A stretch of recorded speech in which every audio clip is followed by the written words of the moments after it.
What's up, guys? This is Kyle from Wax Museum, and I am back with my third installment of my NBA 75th Anniversary Team Collection. There are some weeks that are going to have some names in there that maybe are a little bit more obscure to casual NBA fans, but this is one of those weeks that's just absolutely loaded. So I'm just going to jump in, and just as usual, I'm going to talk a little bit about the player, and then I'm going to talk about some of the cards that you see here. So first player that we're going to talk about today is Larry Bird. And, by the time I started watching the NBA, Larry had already retired, but the amount of Bird coverage out there is remarkable. So we know all about him: 3 NBA titles, 2 MVPs. We know he was a prolific scoring forward, a legendary trash talker. That's all part of his legacy. Another part that a lot of people ignore or maybe forget about is the fact that him and Magic more or less saved the game when it was in a really bad spot. Now, Magic was responsible too, and then also David Stern, for going out on a limb and shifting some of the marketing towards the individuals and stars. But without that rivalry that started in college and then continued to the pros, without the shoe commercial, without all that stuff, Michael Jordan wouldn't have had the foundation that he had to really propel things to the next level. So that's another reason I want to celebrate Larry Bird. And I use cards to represent that. So I talked about how Magic was such a key component in that. And so it's only fitting, and I'm not big on multiplayer, the 3-panel cards, but it is only fitting that Larry Bird and Magic Johnson are, in fact, on the same rookie card. So here is my PSA 5 copy, which I'm very pleased with. These can be pretty condition sensitive, so you see some of the printing issues there. There's a little, I don't know if you can see it, there's like a dent there. But hey, I'm happy. It's got good eye appeal to me. And like I said, these two guys really propelled that era of the NBA forward. And then Dr. J was an important part of that era as well. So it's cool that he's included on there as well. Now, one thing that was kind of interesting after this card really took off during the pandemic, a lot of people gravitated toward a card that was affordable for years. And that's the 1981 Larry Bird, because people were saying, well, this is the actual rookie card because he's featured individually as a player. Well, those 1980 panels are technically considered cards in that base set. To me, this is not Larry Bird's rookie, but it's still a cool card, and I'm still happy to own it. So, just clarifying that, and everyone has their own rendition of it, but I can't justify calling that a rookie. Either way, I still own them both. Here is a immaculate patch. You can see the acetate surface, not the greatest patch, but numbered to 33, and we don't see a lot of cards like this anymore, so that one's staying in the PC. And then I gotta have a Pacers card of Larry Bird because he was a big part of that late 90s, even though he wasn't there very long, although he became an executive after that, so I guess he was an important part of the 2000s as well. And that's how he's pictured here on this card. So you saw the Elgin Baylor version in my last video. Here is the David Harrison rookie, which he's been on the podcast before, so check that out if you haven't. And then the Larry Bird signature. So I really, really like this card. This is one of my favorite Pacers cards, and this one's numbered to 25. So the Baylor was out of 200. This one's to 25. So this is one of those lower parallels that I was referring to. Okay. After Larry Bird, the next person that I'm going to talk about here is Kobe Bryant. And, a very popular figure in the hobby and the game at large. And much like Bird, you guys know his history. But one thing I can say about Kobe that I can't say for a lot of guys on this list is that I watched his career from start to finish. I saw him evolve as a player. I saw him beat my Pacers in the 2000 finals. I watched him get all 5 rings. The one thing that kind of bothered me about him, though, is I never felt like he made the guys around him much better. And I'm not here for hot takes, so, I'm not trying to stir up controversy, but I think he gets ranked a little too high sometimes. That doesn't take away from the great player that he was. And I think ESPN was a little more realistic with their list when they put him at number 10, but that is nothing to be ashamed of, to be called a top 10 player of all time. So I enjoyed watching him play. He made a huge mark on the game, and it's still hard to believe that he's gone. And every basketball fan copes with that in a different way. And those of us that are collectors, we collect. So actually, Right after he passed, I went on eBay and I'm like, you know what, I have to get me a Topps rookie. And I bought this for $40. And I kind of conceded at the time. I said, you know what, I know this is an overpay, but I'm going to pay it anyway because that's just kind of how I was coping with the event, because these are super plentiful, and they were $10 cards, you know, pretty much up until that time. And I don't know, you know, I said I had conceded the fact that it was an overpay, but I think they've settled higher than that now, but still they've received a little bit of a bump. I'm happy that I have this though, and like I said, that's kind of how I remembered that moment and kind of honored his career in my own weird little way. I also have this card here, which a lot of people shy away from these, and it's got a crack in the slab. You'll find this is a common theme with some of my Kobe stuff. I had this at a show. I got it for like $5. I had it at a show for $15. Nobody would touch it. It's got a really nice multicolor patch in it. It's just not part of the card, but it was still a program that Beckett was affiliated with.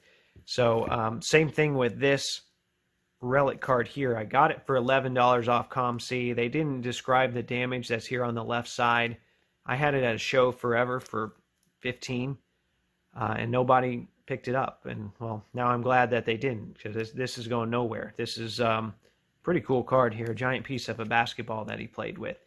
Another card that I've got here before I get to the rest of the relics. This was an MVP promotion. This is another one I've talked about on my show. These were numbered to 100, although a lot of them got thrown away because they looked like little sweepstakes cards.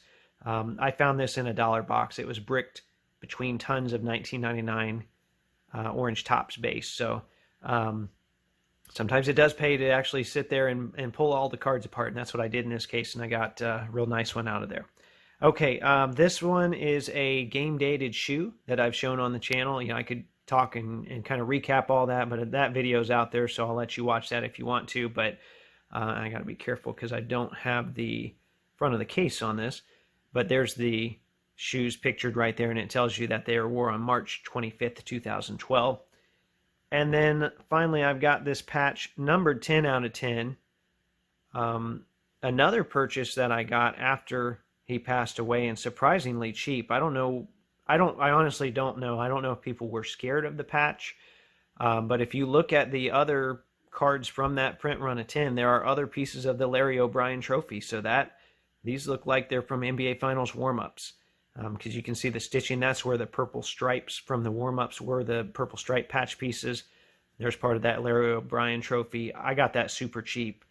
I still can't believe it. I mean, I would have bid higher, but so that's a big part of my NBA Finals collection. All right, next person, we go to another Laker here, and one of my favorite players in NBA history, and that's Wilt Chamberlain. I think I've read both of his books, and then a couple more that are about him that he didn't write. But you know, he was really just a larger-than-life basketball player and a basketball personality.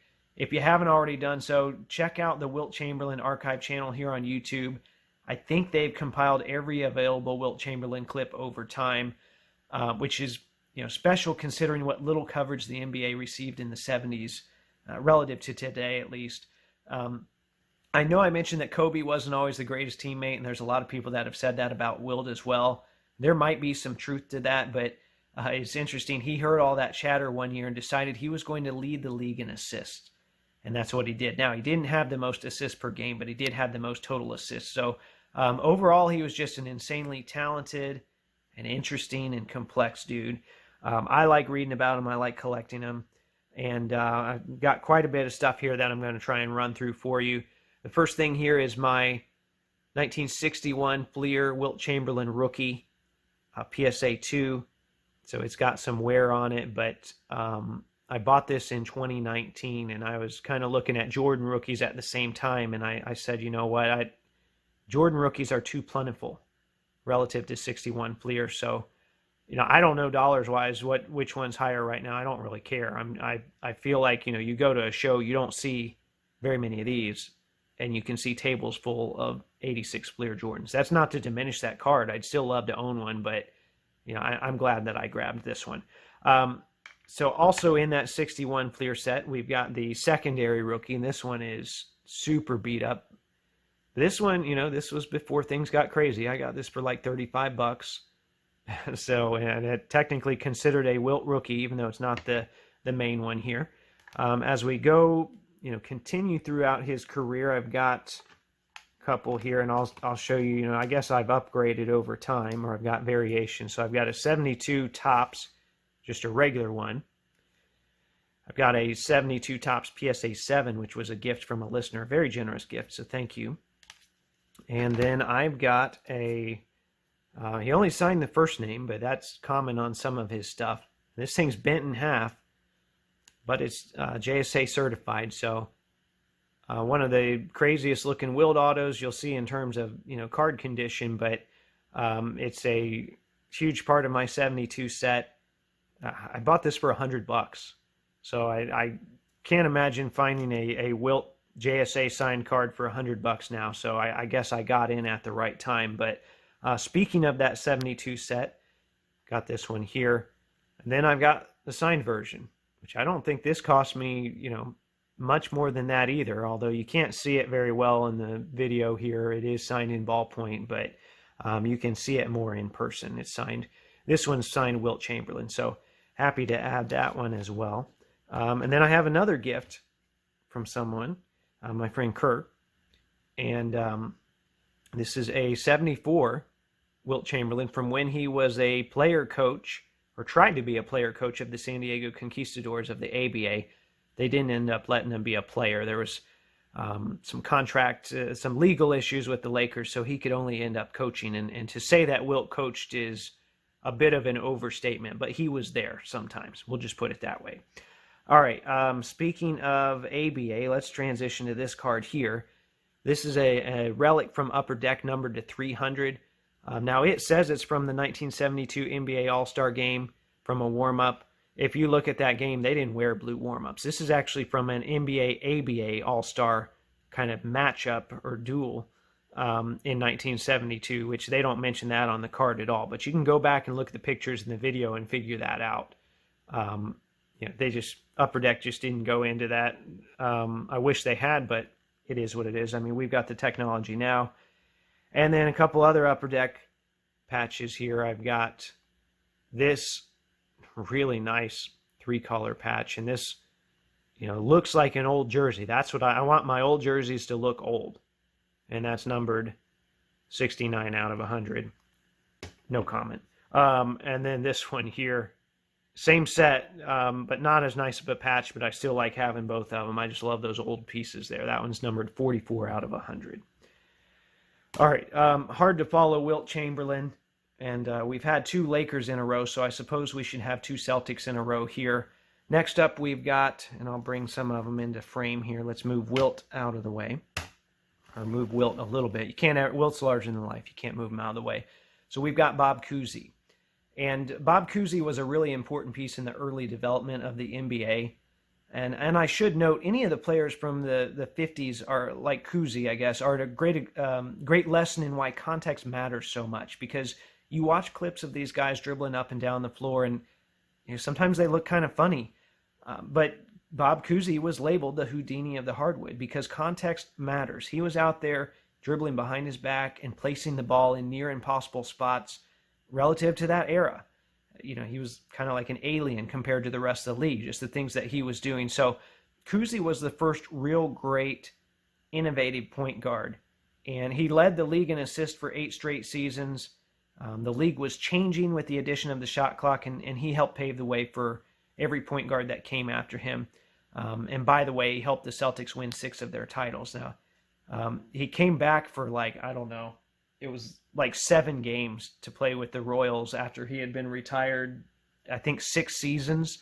So that, I don't know, not a lot to talk about there, but I would say I'll at least mention that because a lot of people don't know that he played for the Royals. So here are some of my Cousy cards. I've got a 57 SGC2, and this is for, I'm trying to do an SGC 57 set. It's a very slow build, but this is one of your, Russell and this one are 2 of your big ones, and I don't have the Russell, but Cousy is one of the big ones.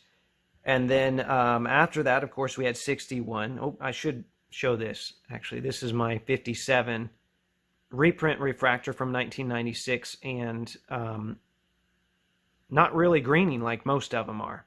So that's rare. So I had one copy at the National that I grabbed, and then I saw this one with really no greening. I said, I got to grab that one. And then 61 Fleer. And Bob Cousy is a good signer in the mail.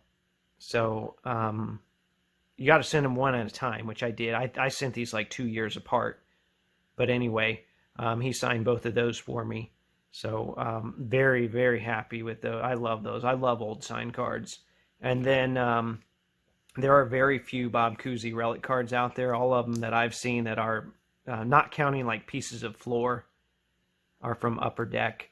And this is a blue piece. So I don't know if these are Royals shorts, because like I said, he barely played any games for them, so I doubt it.